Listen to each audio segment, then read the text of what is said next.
नमस्कार, मेरा नाम है गायत्री और आप देख रहे हैं श्रेष्ठ उत्तराखंड। दोस्तों, इस समय मैं मौजूद हूँ चक्राता के कोटी इलाके में, जहाँ पर भारी वनाग्नि की घटना मेरे सामने हुई है, जिसके बारे में मैं आपको बताने जा रही हूँ। जैसा कि आप मेरे पीछे देख सकते हैं, यहाँ पर पूरी तरह से जंगल में आग लगी है। आग के कारण यहाँ पर लोगों का आना जाना मुश्किल हो रखा है। लोग इस एरिया को क्रॉस नहीं कर पा रहे हैं, यहाँ से आगे नहीं बढ़ पा रहे हैं। यहाँ पर बहुत सारे लोग फंसे हुए हैं, हम भी उनमें से एक हैं जो यहाँ पर फंसे हुए हैं। जैसा कि आप सभी जानते ही हैं कि इस साल वनाग्नि की उत्तराखंड में बहुत घटनाएं हुई हैं, बहुत लोग इससे प्रभावित हुए हैं। करीब 653 हेक्टेयर जंगल का जो एरिया है वो जलकर खाक हो चुका है और अभी भी ये घटनाएं कम होने का नाम नहीं ले रही हैं। बीच में थोड़ा बारिश हुई, बारिश की वजह से थोड़ा आग पर काबू पाया गया, पर अभी फिर दोबारा जैसे जैसे पारा बढ़ता जाता है वैसे वैसे जंगलों की आग भी बढ़ती जाती है।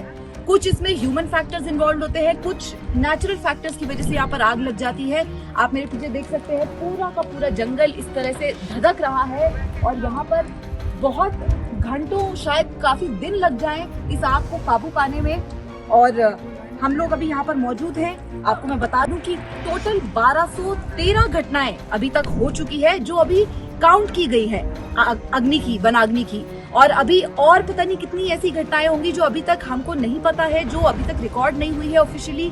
कुछ दिन पहले ही अल्मोड़ा में भारी वनाग्नि की एक घटना हुई थी, जिसमें 4 वन कर्मियों की जान भी चली गई थी।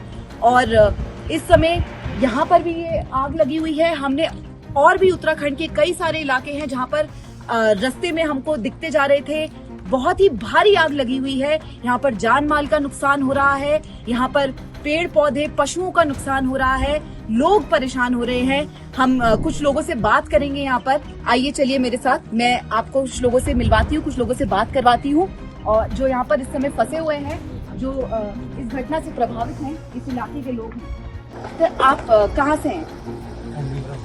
कांडोई से हैं। ये आग कहाँ से लगी, आप हमें बता सकते हैं कुछ थोड़ा?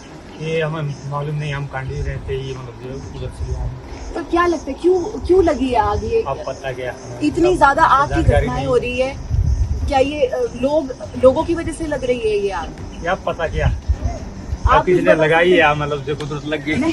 किसने लगाई है ये तो नहीं जान सकते, पर इतनी सारी घटनाएं हो रही है यहाँ पर आग की, तो उसका कोई कारण होगी, कोई वजह होगी। क्यों? तो एक दो बार गलती से लग सकती है, इधर तो मैं 2-3 बार पहले भी आया है, पहले भी आग लगी हुई थी, तो कोई जानबूझ के लगा रहा होगा मेरे हिसाब से आग। सुबह मेरे गाँव की गाड़ी में आया जी, यहाँ काम से, सुबह भी आग लगी हुई थी, अभी जी। आप देख रहे होंगे जी आग लगी हुई है और यहाँ का नाम तक नहीं दे रहे, परेशान हो रहे, किसी तरह फंसे लोग। गलत है वैसे आजकल की डेट में, ऐसे गर्मी में आग को लगाना नहीं चाहिए, चाहे कोई बीड़ी पी रहा हो, चाहे वो जानबूझ के। एक पेड़ पौधे को तैयार होने में आजकल बारिश का बिल्कुल भी वो नहीं है, कितने पशु पक्षी जल रहे होंगे, कितने पशु पक्षी जल रहे होंगे, कितना नुकसान हो रहा है। टेम्परेचर विकासनगर में 47+ जा रहा है, आने वाले टाइम में 50+ हो जाएगा गाँव में। बिल्कुल। जहाँ पर इस जगह पर जहाँ पर इतनी शुद्ध हवा चलती थी, यहाँ पर अब जरूरत पड़ रही है कि पंखे लगने चाहिए। यहाँ पर पहले पंखे नहीं हुआ करते थे इस इलाके में, पर अब पंखे लगाने की जरूरत पड़ रही है। ये इन आग की घटनाओं की वजह से भी।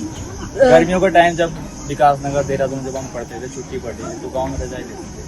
आज के डेट में कंबल लेने की जरूरत नहीं है जी। बाहर सो रहे हैं, छतों के ऊपर सो रहे हैं। जहाँ इतना ज़्यादा ठंड महसूस होता था, हम लगता था जैकेट पहन लेते थे, हम नीचे से ऊपर आते तो जैकेट पहन लेते हैं। अब आज के डेट में हम जैकेट का शॉर्ट भी नाम निशानी है, कमीज पहनना भी एक बहुत बड़ी बात हो गई है कि मुझे इतनी गर्मी महसूस हो रही है। ये शिलवांग खतों वालों के जो पहले पेड़ वाले पेड़ फूल बनाते थे, फिर लकड़ियाँ बेचते थे, उसमें काफी ऐसा कठोर कानून। लकड़ियाँ क्या कहते हैं, आग लगा दी होगी जानबूझ के, पेड़ पौधे जल जाएंगे, फिर जलाने के बाद कम से कम लकड़ी बेच देंगे। जंगल में ये तो था कि जिनके पास भेड़ है, बकरियाँ हैं, या कोई भी अन्य पशु है, तो कम से कम घास तो था, थोड़ा बहुत हरा दिख रहा है या कुछ भी था। अब ऐसे गांव की तरफ तो कुछ भी मुझे लगता नहीं है कि कोई है कुछ, मतलब बगीचे हैं उसमें भी कहीं घास, बगीचे में इनका खुद नुकसान मतलब जितना घास होता था दिखता था हरा बगीचे में, जितना बचा कुचा घास था वो भी सब आग के कारण यहाँ पर बहुत बुरे हाल हो रखे हैं।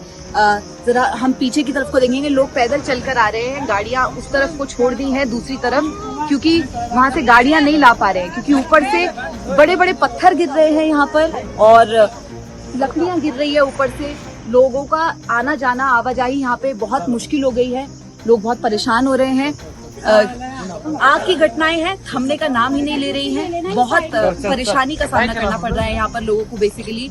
तो ये कोटी इलाका है, मैं आपको फिर बता दूं, और इस तरीके की घटनाएं अल्मोड़ा की तरफ को तो बहुत हो रही थी, गढ़वाल की तरफ को बहुत हो रही थी। अभी चक्राता से ऊपर जो है ये इलाका, यहाँ पर भी हमको कई घटनाएं देखने को मिल चुकी हैं ऐसी, जिनकी वजह से पूरा का पूरे जंगल का विनाश हो रहा है, पूरे जंगल खत्म हो रहे हैं, यहाँ का जो नेचुरल हैबिटेट था वो सब खत्म हो रहा है और लोगों को बड़ी परेशानी का सामना करना पड़ रहा है।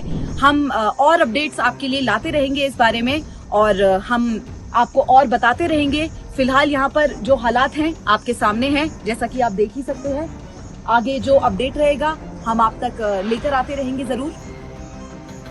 इस रिपोर्ट में फिलहाल इतना ही। मैं गायत्री चौहान फॉर श्रेष्ठ उत्तराखंड। नमस्कार।